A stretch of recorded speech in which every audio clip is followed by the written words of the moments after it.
pedreiro falou, não é genético, é congênito.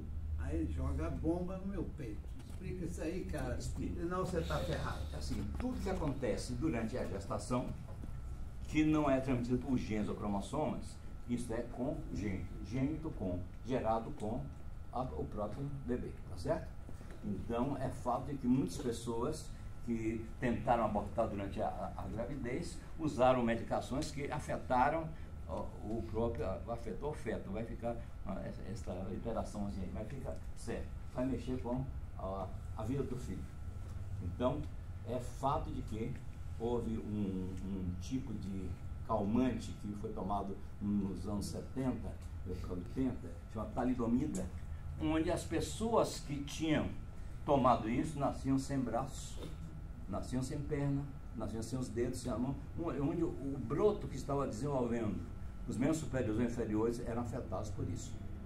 Esta é a razão pela qual as pessoas têm que constar na bula se foi testado durante a gestação isso, para que não afete congenitamente. Ou seja, e isso reflita depois num prejuízo para a vida da pessoa, que é o que nos interessa, já que fala sobre o espírito da pessoa. Legal, Ferreira.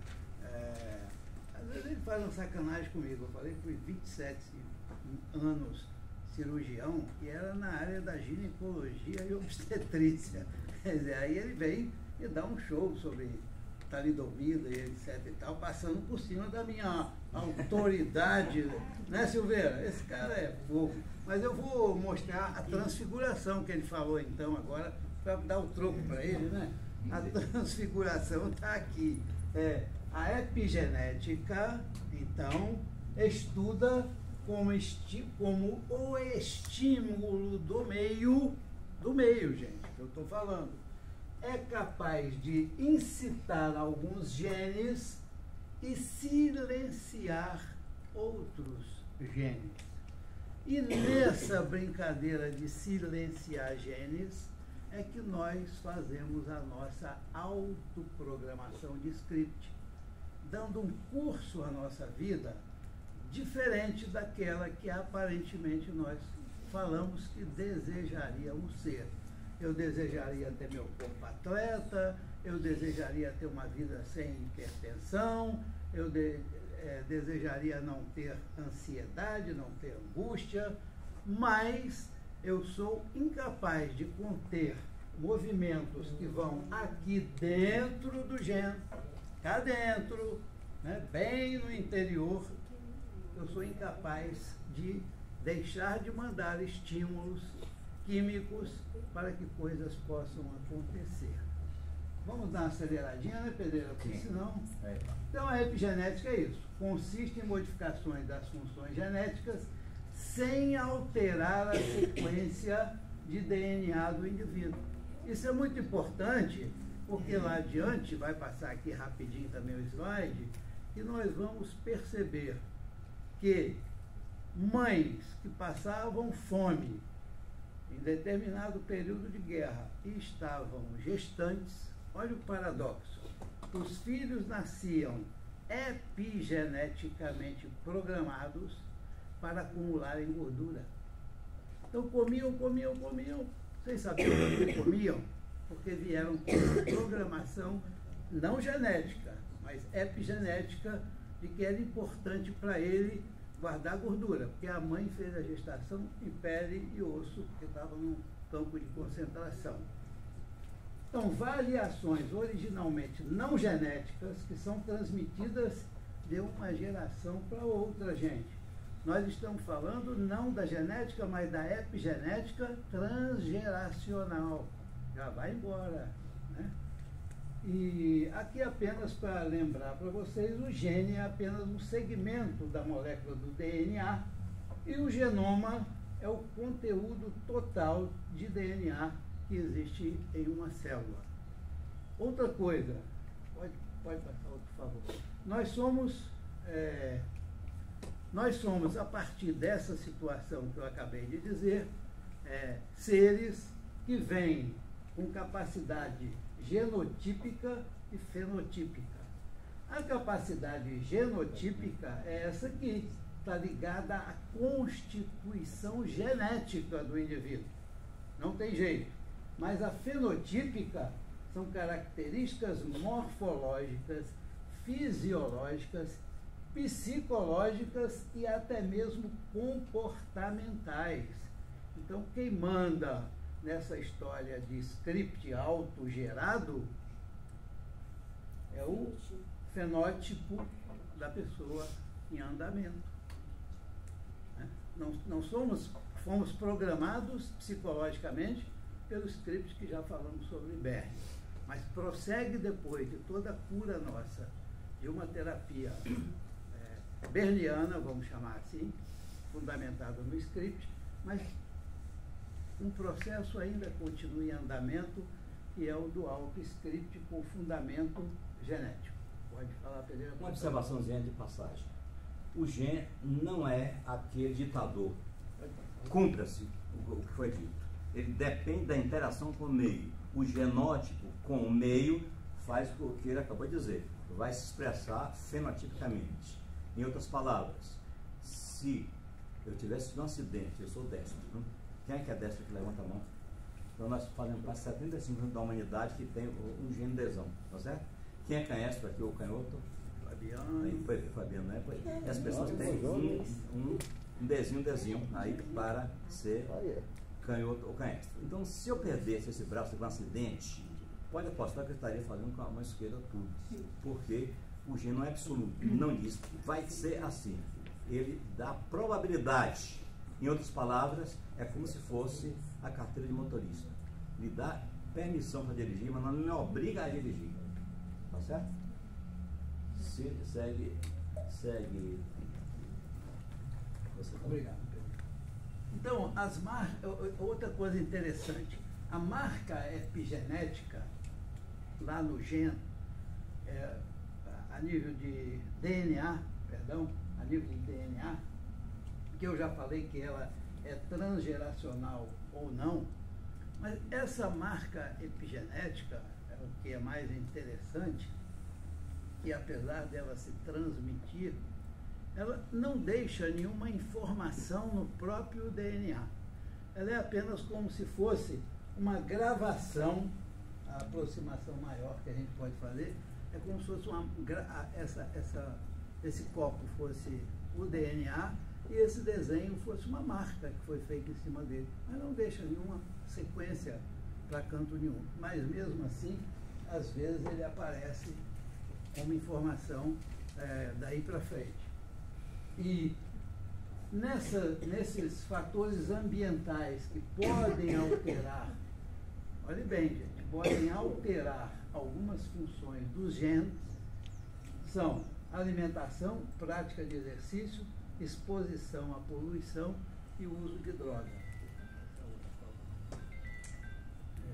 Então a epigenética é quem comanda o hábito saudável ou não saudável da própria pessoa.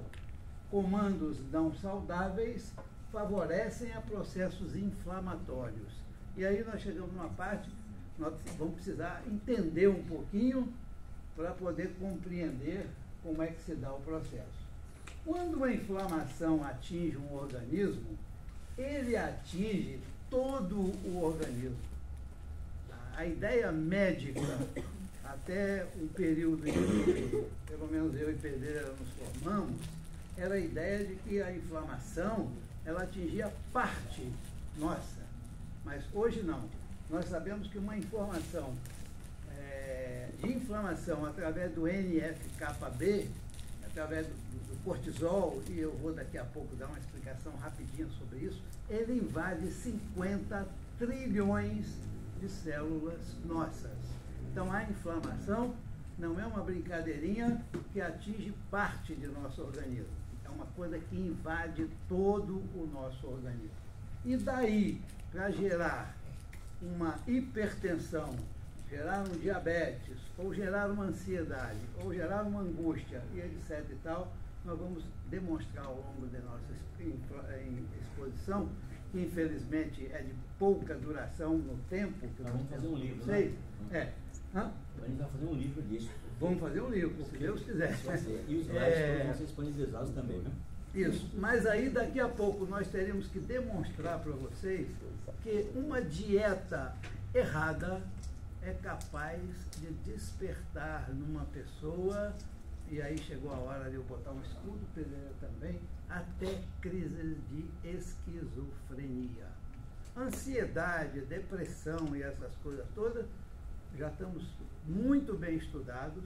É um mecanismo através do sistema vagal, de uma comunicação do intestino com o sistema vagal, que faz comunicação diretamente com o cérebro, liberação de substâncias químicas, sobretudo influenciando a ausência do triptofano a nível dos locais onde produzem serotoninas, etc. e tal, e essa ausência de triptofano, essa baixa, é capaz de desencadear crise de ansiedade, de angústia, de crises maníaco-depressivas, esquizofrenia e por aí vai. Não nos batam ainda não, porque nós vamos explicar direitinho daqui a pouco, que é um mecanismo complexo, muito complexo, mas é fácil de explicar. Eu vou dar só uma expressão de passagem. Quando eu estou estudando medicina, eu fiquei impressionado com Cavacho-Ocó. Já ouviram esse nome? Não. Cavacho-Ocó em... Eu vou escrever aqui no quadro. Cavacho-Ocó pode escrever. Isso aí. Cavacho-Ocó. Você escreve assim.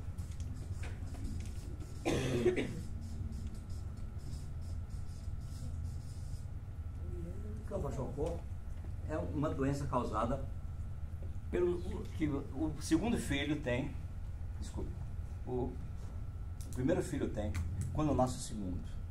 Não entendi nada, vou explicar.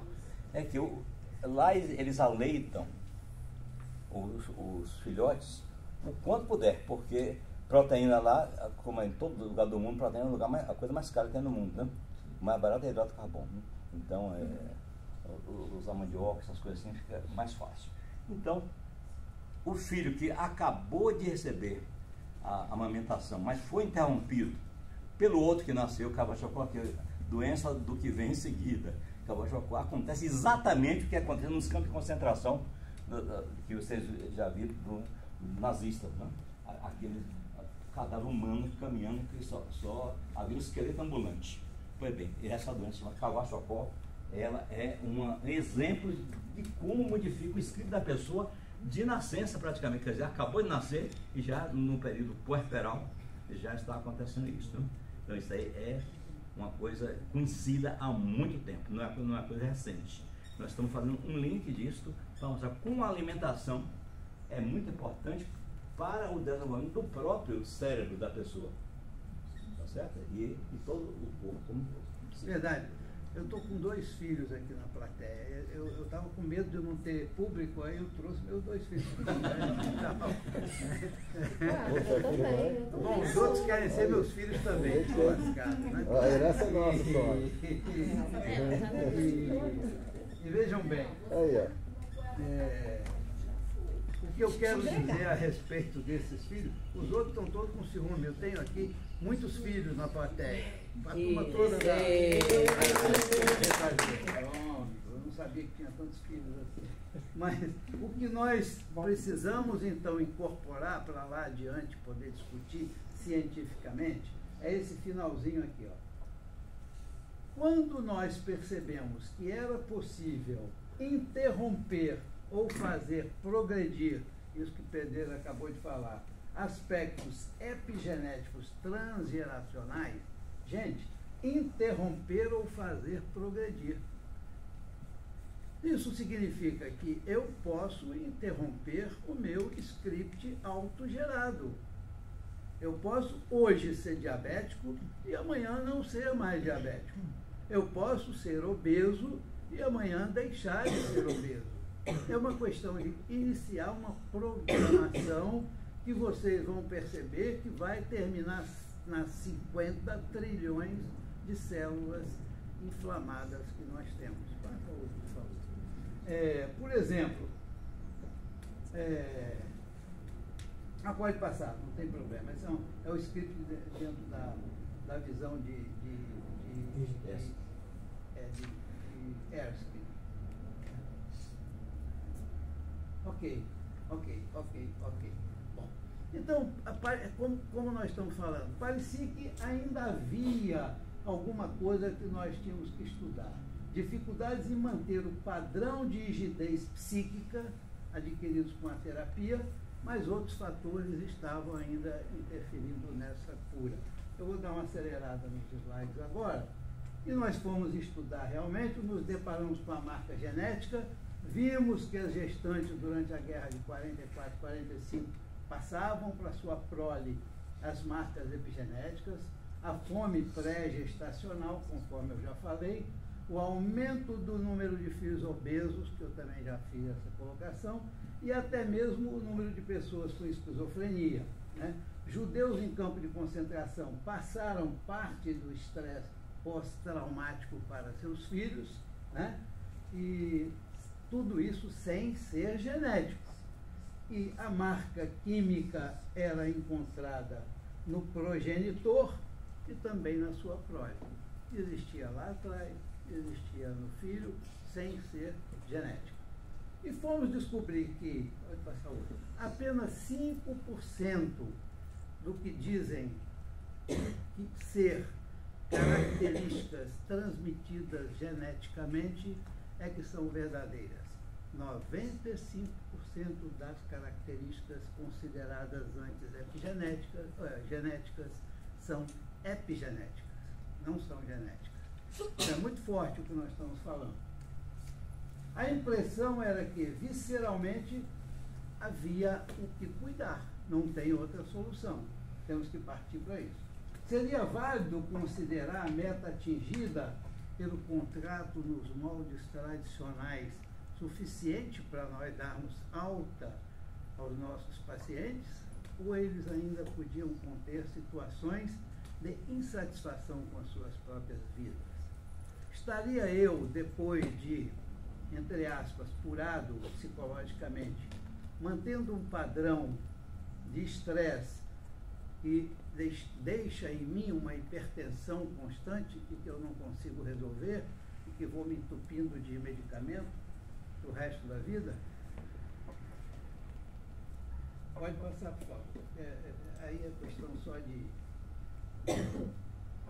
Então, vejam bem, fomos estudar, como eu já falei, fatores neuroquímicos, endócrinos, imunológicos, psicológicos, biológicos, pois o controle, né, de nossas vidas carecia de outras intervenções.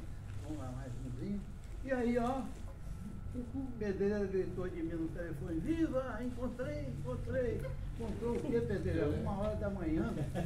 Ele disse: entendemos que outras manifestações somáticas, psicológicas, neuroquímicas, endócrinas, imunológicas poderiam influenciar a vida dos indivíduos para além do que Berne definiu como script. Uhul para Pedreira. Um pouco da história, isso aí é com Pedreira. Rapidíssimo, a gente sabe que Berne, em 1949, publicou seus estudos sobre intuição, um estudo que embasou a AT. Em